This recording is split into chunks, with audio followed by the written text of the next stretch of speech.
Hi, everyone. I'm Tiffany Eddy. And I'm Tom Praisall. And guess what? It is time for Another episode of Anything But Politics, where we talk to local political figures and business leaders about their personal lives and really not much about politics. No, and today we've got a really exciting guest.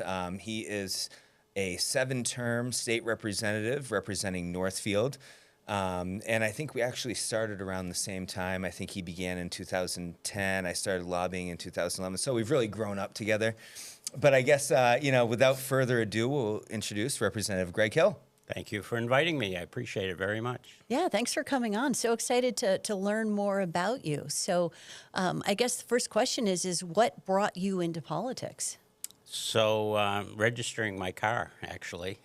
Get out. No, I was in the town hall in Northfield, and the clerk suggested to me, I thought you came in to sign up for state office. And we kind of laughed about it a little bit. And while she worked on the computer and did all of the work, I said, what's involved with that? And she said, if you have $2, you can sign up and run. So I went home and told my wife I just did a stupid thing. I say that regularly. And ran and won. So I ended up, in my freshman year, I was representing 6 or 8. That was the year we had floterials. I think I had 6 or 8 towns. I think 6 of them I had never been in before. Yeah. Before Election Day, and I made it. I made it in with. We had if you remember, we had the largest freshman class, maybe in history, of 140 some odd people. Yeah. Wow. So it was different. So no political experience, and you just put your name on the list. Did you? And you won. So I'm wondering, did you go all out campaigning, or was it just that you have a very friendly name? Like Gregg Hill kind of sounds like that kind of guy that's your buddy and that you have a beer with. And I don't have any idea. The only thing I did, I've never knocked on a door because my town doesn't like people knocking on doors. Yeah. It's just one of the oddities. Yeah. I did do a couple of mail out, just here's who I am kind of thing. And I did 1 or 2 candidate nights. But other than that, I spent the whole day. I figured my town knew me from town meeting. So I spent the whole day in Loudon, shaking the hand of every person that came in. And I won Loudon and Northfield, and that was enough versus all the other towns that were smaller. So when you say they knew you from town meeting, did you serve on a local planning board? Just being outspoken citizen. Just asking questions more than anything else. Trying to learn this process. My grandfather was in the state house in Massachusetts. Okay. I never knew that. He was retired by the time I grew up. But and my father was always in local town politics, school board in Massachusetts. It must be in DNA somewhere along the line somehow, but I have no idea. And it was supposed to be 1 term that I was doing this. It always is. If I can find somebody else to take over, I'd be great. That's my goal. It's like the mob. Just when you think you're out, they just drag you back in. And and the cannolis. Yeah, that right. Yeah, leave the gun, take the cannoli. Yeah.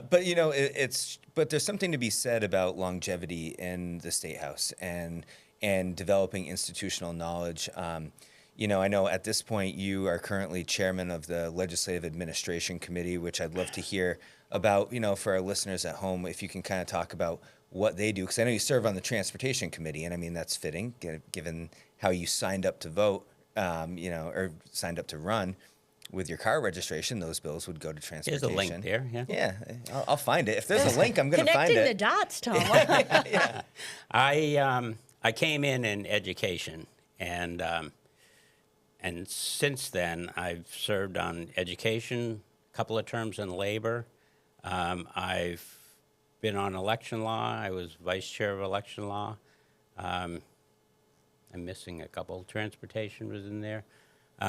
So I kind of have moved around, and then I spent a couple of, I don't know how many years now on legislative administration. One with my current ranking member as the chair, Janet Wall, Yep.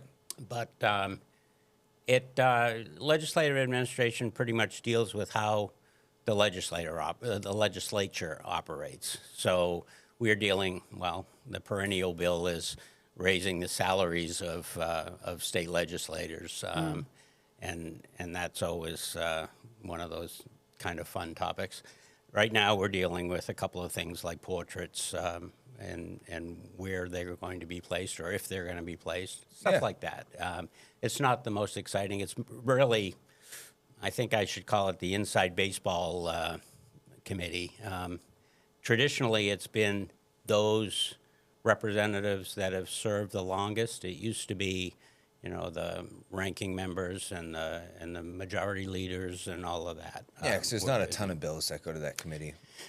Usually not. There's usually which is perfect for me. That was why I kind of volunteered for it. What's that? That's why you can serve on 2 committees. Well, yeah, that's another.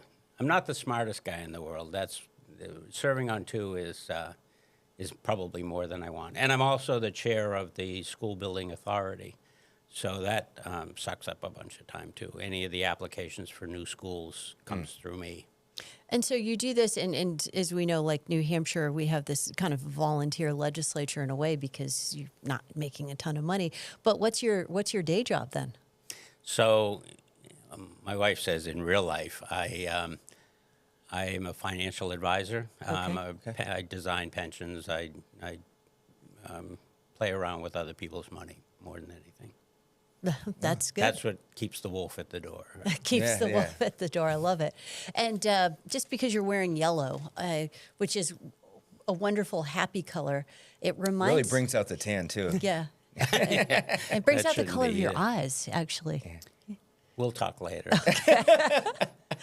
But it makes me think of bees. And so you were just kind enough to show us this crazy video of bees swarming your cars. But what do you do with the bees, and how did you become a bee man? Again, not by design. It was a last minute gift idea for my wife. I bought a couple of Australian hives off that were kind of unique, and we talked about it years ago. We've been married 40 and a half years, and it gets harder and harder, as you know, to think of something innovative at Christmas time. So we jumped into the bee world and took classes and all of that kind of fun stuff. Got thrown out of classes. We've done a lot. Let's hear about that. There's an inner conflict within the bee world. I see the little eyes. Yeah. I love a good conflict. I love a good inner conflict. So you can relate it actually to the vaccine, no vaccine world. It's very close to that. There are certain numbers of people that believe you have to chemically treat your bees in order to have them survive through the winter. Okay. And they believe if you're not treating your bees with oxalic acid, which is pretty stiff, but what it does is try to kill varroa mites that are in your hive. Okay. And if you aren't treating them, they believe you're actually creating more mites that are going to infest their hives. Okay. So they talk about, mite bombs that you're creating.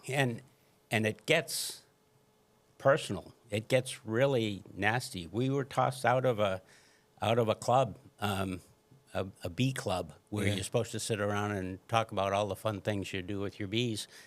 And we made it clear that we weren't going to kill our bees to save them, and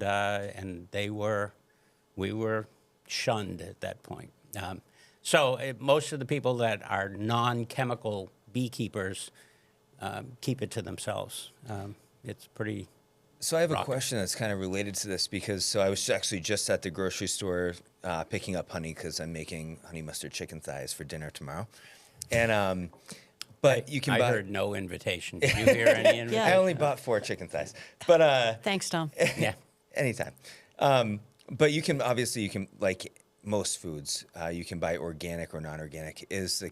Does treating with a chemical have any impact on whether or not you can label your honey as organic? Sadly, no, but it's an excellent question. In fact, it's one of those things. There's not a convention, but there's a group of people meeting next week and up where the Mountain View Okay, Grand. Mountain View Grand, yep. So that will be one of the questions that when they find out that I'm a legislator, it's always, well, what can we do what can we file to make it better?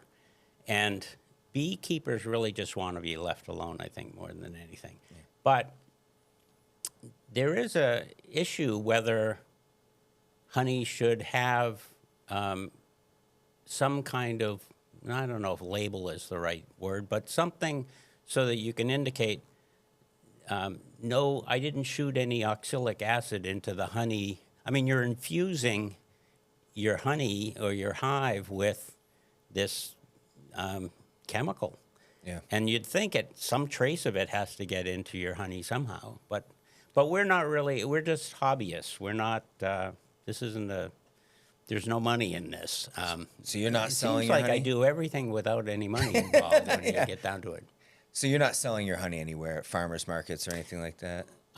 My wife does occasionally, not at a farmer's market, but just to people that she works with or something like that. And a couple of legislators are forever Clients. asking, and it always looks like there's a bribe going on or something when money swaps in Repsol, you know. Yeah. But it's just you end up with too much of it. We've been attacked by bears, and so you end up with all of the hives that you can't rebuild, and so you have to harvest the honey from there. Yep. I think we have something like, I don't know, 20 or 30 gallons of honey at home sitting. Yeah, it just accumulates, and they keep making more of it. So you got to do something with it. Those bees, man, they're busy. One bee is 1/12 of a teaspoon of honey over their lifetime. So How many bees do you have currently? Ballpark? Line them all up and count them. Yeah. it's numbering them is the hard part, It's probably Take attendance. 3 or 4 million, maybe. Oh my goodness! Wow, That's a lot. that's a lot of bees. They only live like a couple of weeks, they turn over really quickly. The typical bee only lives a couple. I mean, you can get, obviously they last, but they go through this whole stage of being nurse bees, and there's actually undertaker bees. There are bees that clean out the hive and get rid of a dead one. It really is fascinating. I mean, I feel like we could talk about bees forever because one last question I have on the bee subject won't be the is I've got more. it probably won't be. Is I also saw when I was looking through the massive honey section at the grocery store that there's like unfiltered, there's like amber, there's dark honey. And we talked about this a little bit with, Senator Pearl when he was on in maple syrup. So what are the factors that create the amber or the darker? Where they get their Pollen? well, I don't really know how it part works. of the pollen, but the nectar and all of that. It depends. In a lot of cases, it depends on what's out there, what's in season. Right now, you're seeing a bunch of stuff that comes in from the goldenrod or knotweed. You can actually send away. This kind of fascinates me, but I've never spent the money. I am a cheap Yankee after all. But you can send away a sample. For free. Yeah, right. There you go. I have to. Yeah. You can send away your honey to like University of Pennsylvania, and they will come back and tell you how much of it comes from what area, whether it's beach, whether it's. But most of the materials that they use comes from trees rather than flowers. So you'll end up with whatever tree is in bloom or something like that. Wow, I didn't know that. Yeah, it's really, so that's what makes the colors different.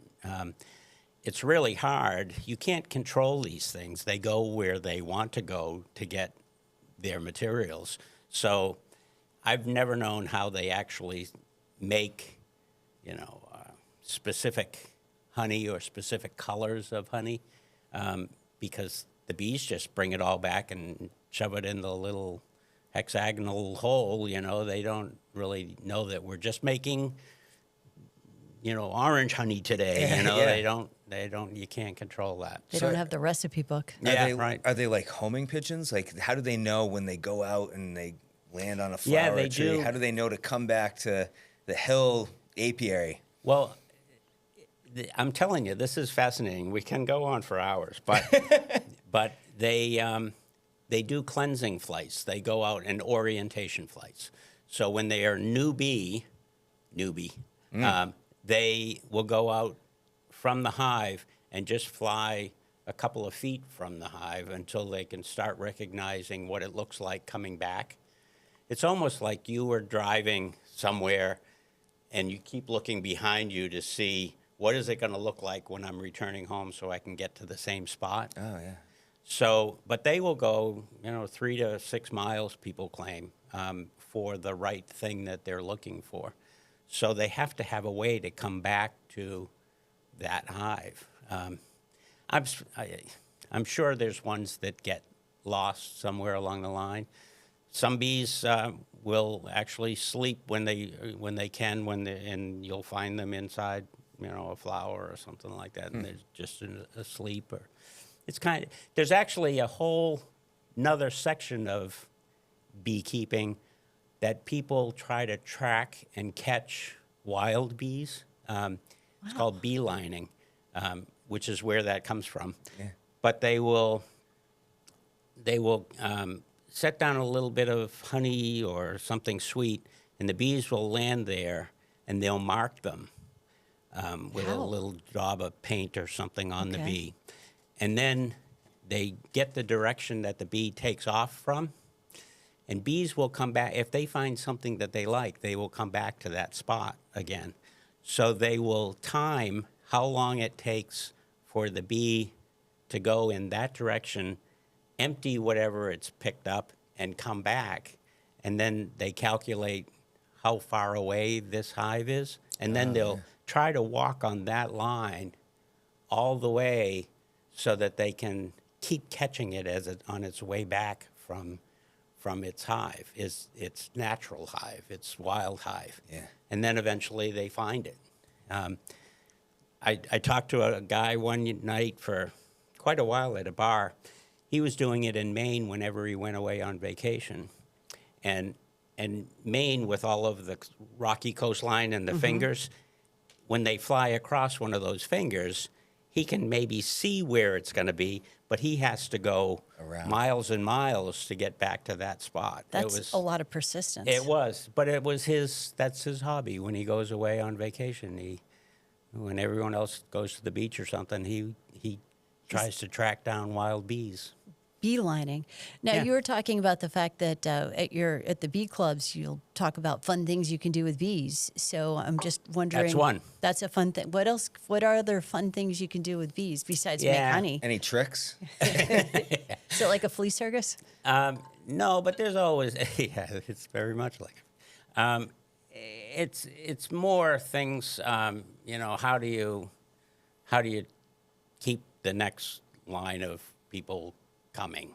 How do you keep attracting new people and keep the bees active? There's bees at the governor's mansion, right? I believe that was one of Governor Sununu's wife's priorities, right? Yeah. She has. She's part of, or was part of, the Capital Beekeepers Club. Okay. And they have a hive. They have more than that. But it's trying. There's a million different kinds of hives. So you can get them from Europe or Croatia. There's Croatian hives. There's Slovakian hives. There's all kinds of things. We have a couple of Australian hives, which were the original ones. There's horizontal hives. There's, you can, like anything else, you start boring people left and right talking about bees. I think it's fascinating. And I'm wondering, too, because you showed us that video before we sat down, which I'm going to ask you to send it to us so we can show everybody. But what happened in your garage? Why were all those bees on your car in the garage? You left a sweet treat in there. I was, I think we were just, honey sticky, right? Yeah. So sometimes when you're pulling frames out of a hive, the stickiness is stronger than the nails and glue that you use to keep them together. So if you had, those, I end up putting aside and then repairing them in my spare time. And so I had 2 or 3 or 4 sitting around in the garage, and they decided when bees, because they expand so quickly, they get to a point where there's not enough room in the hive. So the queen takes half of the population of the hive and leaves to go find somewhere new. And a new queen is made in the existing hive. An election, if you will. Just like that. He's been studying on He's this. very smart. He That's is. why I hang with him. I know. I mean, I will say, I think it's fascinating. We could talk about it for hours, but I just want to also say thank you, because bees are endangered, are they not? And they're so, well, I mean, that's what, at least what I That's hear. what you hear. And they're I'm not integral sure. to our ecosystem, so. This is another part of this political world of beekeeping. Bees are commercialized. There's different estimates, but some people are saying somewhere like half of the bees in the United States are used for the almond industry. So bees they come in on, you'll hear of tractor trailers tipping over in a big load of bees. It's because they're being shipped from major crop to major crop. So they come and do all of the blueberries, or they do all of the apples, but almonds suck up a huge amount. Interesting. So if one illness takes over in the bees, it runs right through that large number or that large population. So I don't know. We've never had any illnesses that.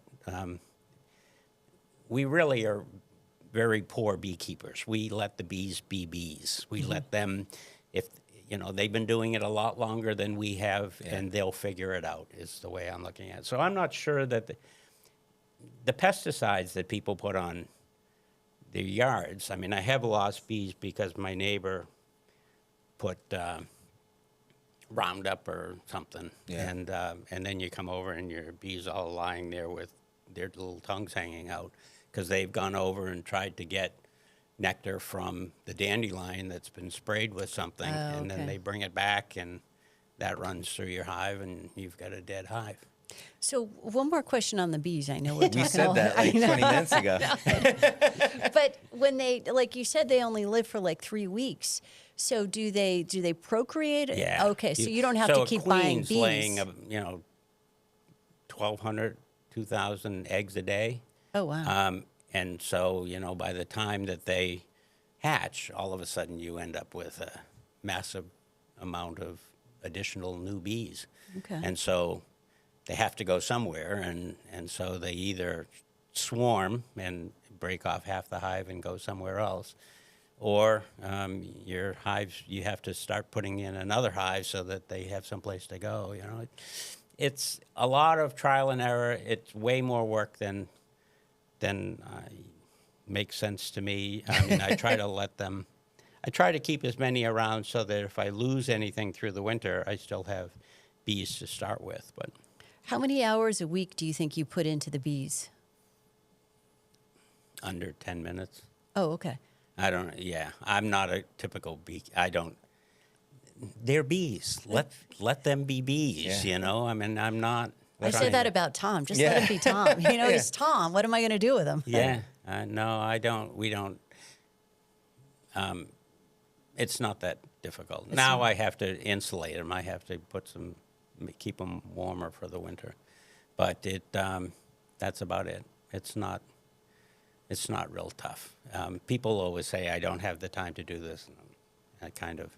What about the bears, though? Because I had Yeah, chickens that's a once, problem. and the bear would come every August, would destroy the coop, eat some of the chickens. And I would imagine with bees, that would be a similar thing, and bears are destructive.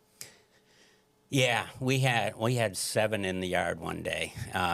Never seen it before or since, but they actually texture 111. You know the siding on a house. Yeah. We keep our bees in a shed. Okay. We have individual hives, but they're inside a shed.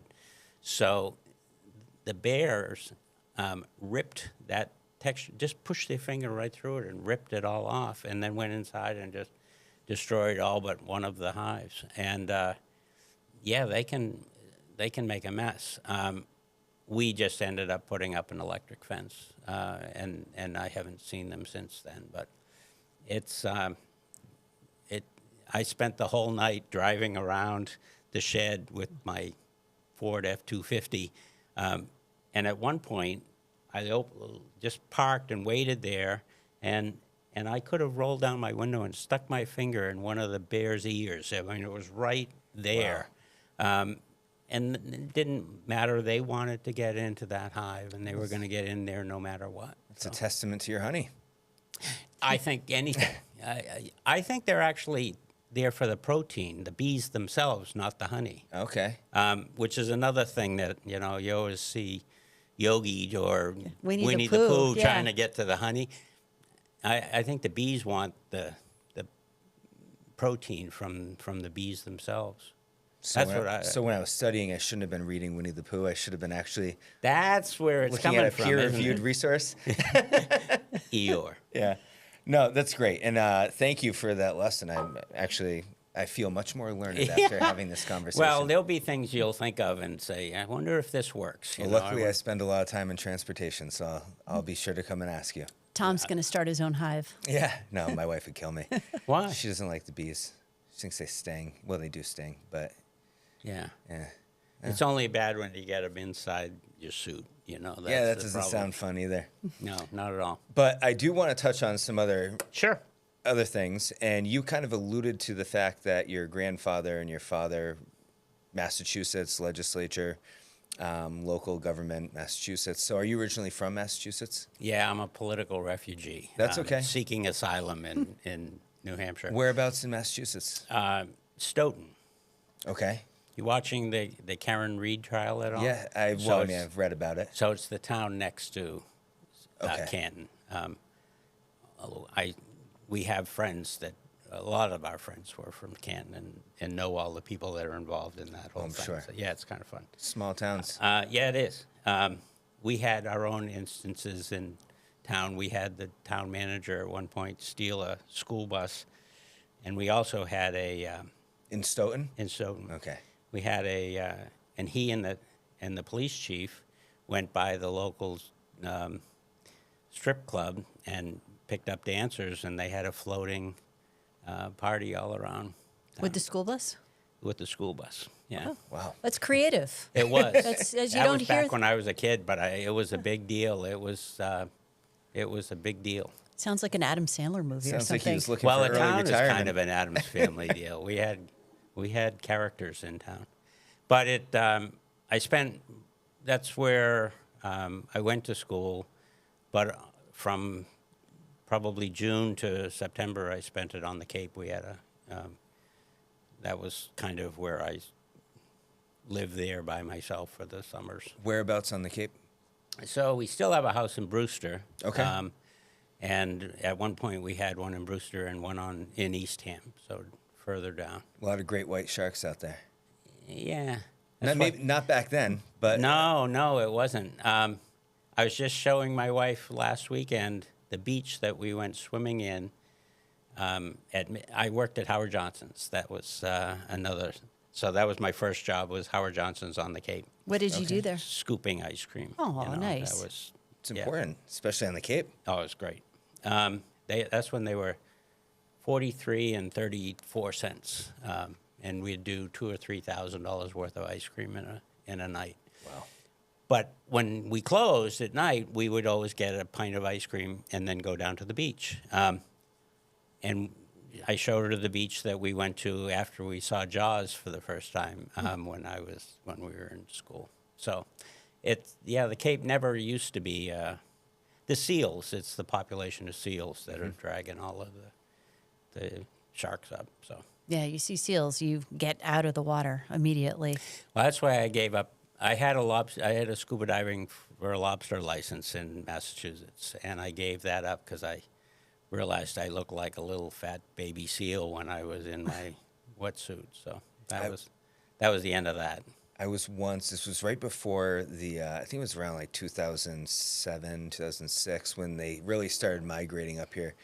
And I was with a friend and out in Dennis, and we went on the boat, and we were tubing, and they knocked me off. And I remember sitting in the water, and I was like, am I supposed to dangle my feet like in Jaws, or do I lay flat and look like a seal? And at that point, I was like, just get the boat over here. Just get the boat over here, and I'm not going back in. It's your imagination, like everything else. It's your imagination that takes over, you know. Yeah. We've seen them. I mean, we spent all my summers were sailing, you know, mostly the south coast of the Cape. I was a wharf rat. I used to hang around, and whenever anybody needed an extra deckhand or something, and we used to sail beetle cats from marina to marina. We used to race against other marinas. What's a beetle cat? It's this wide, short boat that it's called a cat boat more than anything. It's just a real stable in the ocean, wide, easy to handle by yourself or with another person. So it was just a type of, everybody had them, so it was an easy thing that you could always find somebody to race with or something. Now, are you still a sailor? Yeah. My wife and I rent sailboats in the Caribbean. We charter boats and sail ourselves around down in the Caribbean, or usually take one or two couples with us, just who have never seen the real Caribbean. You know, it's kind of good when you can just watch the cruise ships go away, and then you watch what the islands look like after the cruise ships are gone. You know, I'm a big fan of the Caribbean. Good UVs down there. Anywhere Tom can get a tan. So what's your favorite island? So we do most of it out of the British Virgin Islands, okay, which have changed, so we may have to find something different. But we're actually looking now to see what it would take. It takes a while to learn an area well enough to be able to, you know, they're giving you a $500,000 to a $750,000 million boat. They want you to know where things are. But I've sailed enough so that they don't question my background anymore in the Caribbean. But we've looked at going to like Croatia or Greece, and it's a much more complicated process. So I'm almost thinking I might hire somebody to sail us, so I can figure out where the local good spots are, and then go. So that may be the next one. Yeah. Do you ever worry about pirates down there? Like nothing? No. I mean, you know. That was a movie, Pirates of the Caribbean. Oh, yeah. I hear Did you ever bump into Johnny Depp? Have not. There's other guys that are, so this British Virgins backs up to the U.S. Virgins, obviously, and so you're within sight all the time of St. John, and that's where usually or St. Croix, that's where the big guys, hang out, yeah. Although we do go by Branson's Island occasionally and sail by that. So. Does he come out and wave at you? He's going to ask about Epstein. I wasn't going to go there. I wasn't going to go there. No. Oh, but that is over in the British or U.S. Virgin Islands, right? No, that was British. Oh, it was British? Yeah, Okay. yeah. There were a couple of things. Let me shut this off. Sorry. Oh, that's okay. It's good that people know you're on and they're trying to reach out to you right now. That's what it is. Yeah. I mean, because the podcast is now international. It is international. And so are you, obviously being in the British Virgin Islands, and then Greece and Croatia. Yeah, so yeah. It all fits together. No. Yeah. So when you're on the boat, do you sleep on the boat? Oh yeah. It's like floating.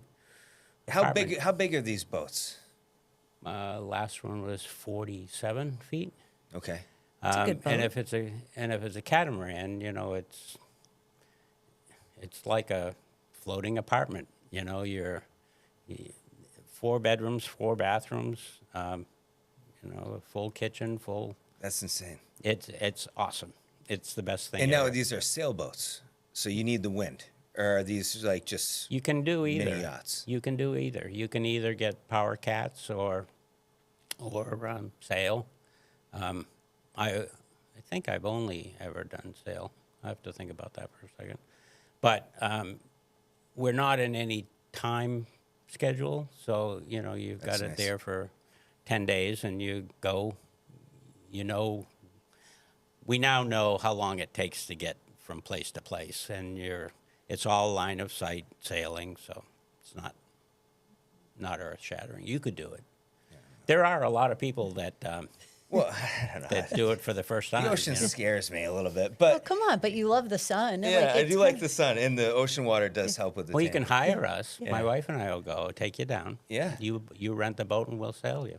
I mean, that doesn't sound half bad, but have there been any situations with storms coming through while you've been down there, or like precarious boat on the water stories? No. That's good. That's a good track record. Yeah. Or pirates. Should put that on your And resume. we've done it. Yeah, we've done it pretty much throughout the year.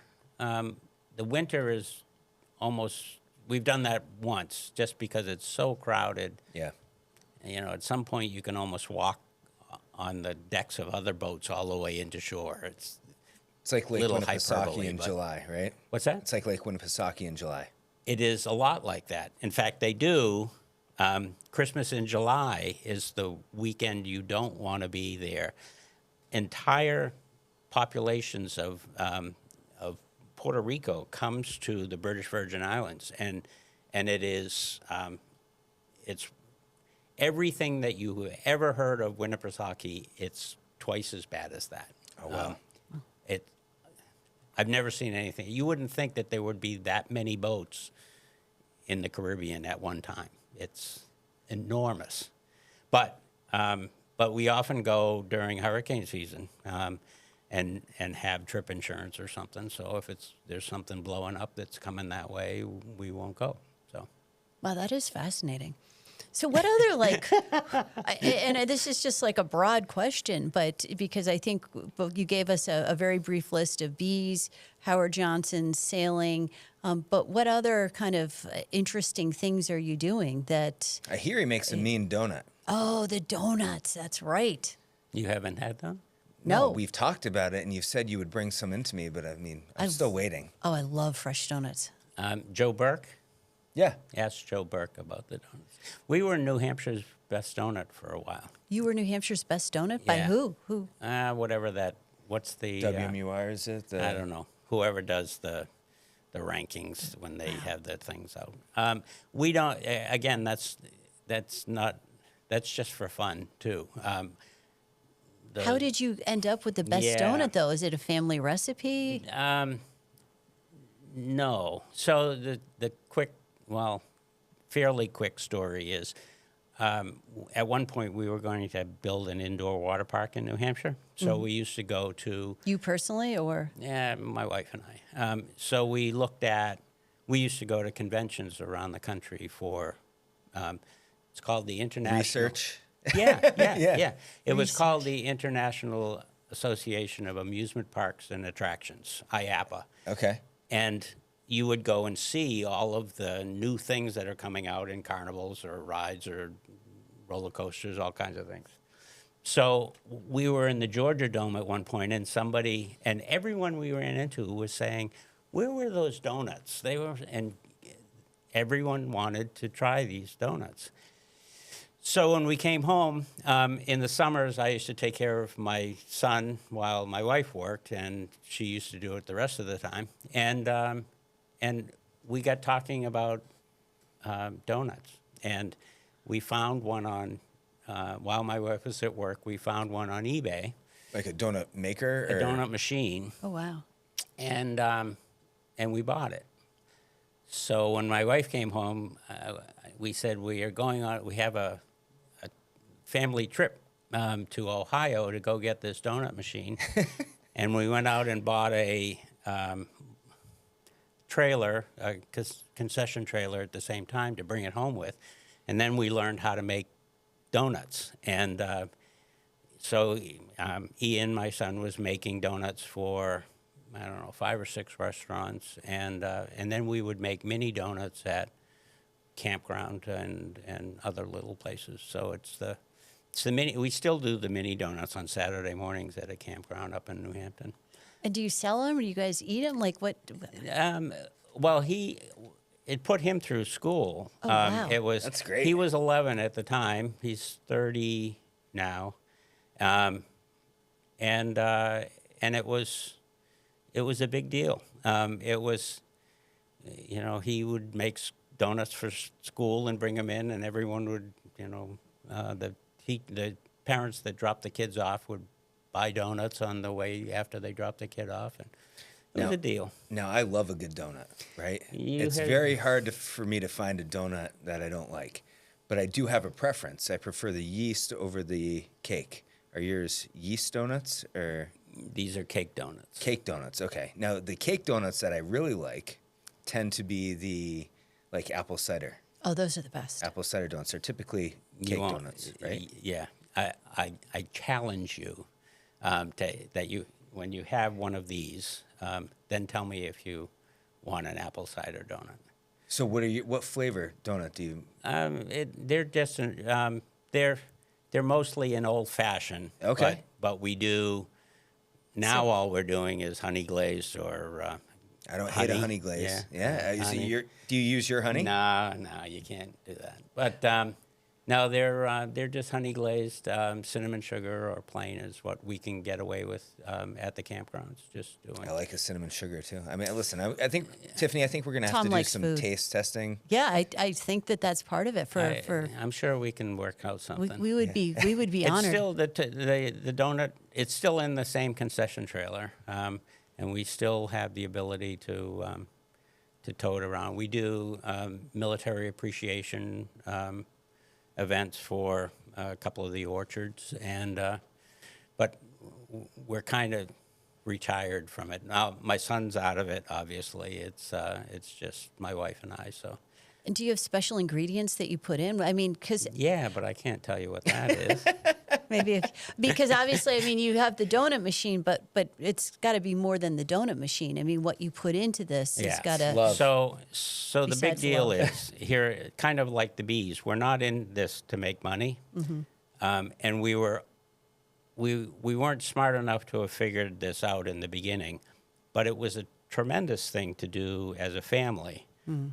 There's more time that you're just sitting there side by side watching things happen that you can converse about. I can remember my son saying, "So tell me about this stock market. What's that all about?" Yeah.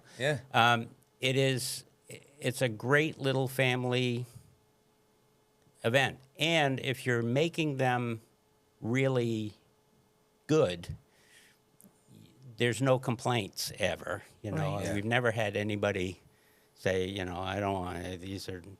These aren't for me. We have people. This is kind of self-serving, I'm sure it is, but we have people that used to track us down in January and ask, and I don't know how they got our numbers, but they would track us from the campground and say, "We're going camping in August. Are you going to be making donuts on Saturdays and Sundays or just Saturdays? Because otherwise we'll come in Friday night Yeah. Wow. or we'll come in Saturday." And you hang up and say, these people are making their vacation plans around donuts, Yeah. Every week there's somebody that says, "This is the only campground we can go to. My wife will only go camping because the donuts are here." That is my goodness. amazing. Yeah, what do we have to do to get some of these donuts? Well, I don't know. We'll figure that out. Yeah, we'll work We'll talk on it. after this. Anything? get- Well, it's fascinating. They are good. I mean, it's So right now, because they're not, but we don't try to make money on them, so we're able to buy the best stuff that you can get. So really, it comes down to the shortening more than anything. Okay. All the other stuff, if you use good shortening, you can make much better donuts. But the places that are trying to make money are going to buy Cheaper ingredients. and so you'll get an aftertaste with. We go and test out places. We'll If you buy need a someone to dozen. help you with your research, Yeah. just let me know. Bring them. It's me. Andy Sanborn used to do that. Used to stop and bring donuts back to me and say, "Okay, what do we think about this?" And we'd break them apart. And there are places that I can't eat a whole donut. They're just awful, and people rave about them. But ours are. They don't leave an aftertaste. They don't. They are just really good donuts. So now that we're talking about all this, and I'm starving, and this podcast is going to air, we're going to drop it on Monday. If someone's listening to this and they're like, hey, I really want to try one of these donuts, is there any way they can get one of your donuts at this point? Not that I'm aware of. No. Okay. This isn't a money-making venture by any stretch. This is we do it for special occasions. We will do, we have people that'll call. We had someone that wanted to make a wedding cake out of our donuts. And so, all right, well, that's kind of special. That's kind of interesting. I just had a great idea for you. All right, I don't know how many bills you filed this year, or if you filed any. 3. 3 that you want to get passed. Just Well, the day of the executive session, just make donuts on the State House Plaza, and I guarantee that it will pass. so there is a bill this year. The apple cider donut, right? Yeah. Representative Laura Tularsky. Tularsky, who was one of our previous guests. Fascinating I've already, woman. First of all, I've already asked Paul Smith if I have to recuse myself on Yeah. that day. But I figured if I'm voting against it and I bring in donuts that day, I probably can sway the vote one way or another. Interesting. Diabolical. I love it. Whatever it takes. Well, Representative Gregg Hill, this has been absolutely fascinating. Yeah, I mean, I think it's hard to say that you've found a hobby that you haven't mastered. And I kind of alluded to it, but you're like the most interesting man in the world, minus the Dos Equis. Because I've learned so much about things I never thought I would be interested or fascinated with. And I have so many follow-ups I'm going to have to talk to you about. But Sure. I definitely want to say thank you for coming on. Yeah, I knew thank you. this was going to be a good one. I hope you had a good time. Always do. Who doesn't like talking about themselves, right? Yeah. Well, me for one. But it really is fascinating. I learned so much, and might hit you up to get some information on the bees. And if Yeah. you happen to have extra donuts and you don't mind giving Tom and I Yeah. a call, I think we would yeah, be there. Yeah. Yeah, we Well, can make I ourselves do it for the available. protective services people. I'll make donuts for them occasionally. We'll have to talk to Joe. Yeah. Let's do that. That'd be great. Thanks very much for having me. Thank you, Thank sir. you. And as always, thank you very much to our audience, and just so pleased to be joined by Representative Gregg Hill. And this was another episode of Anything but politics, and we'll see you next time. See Ya.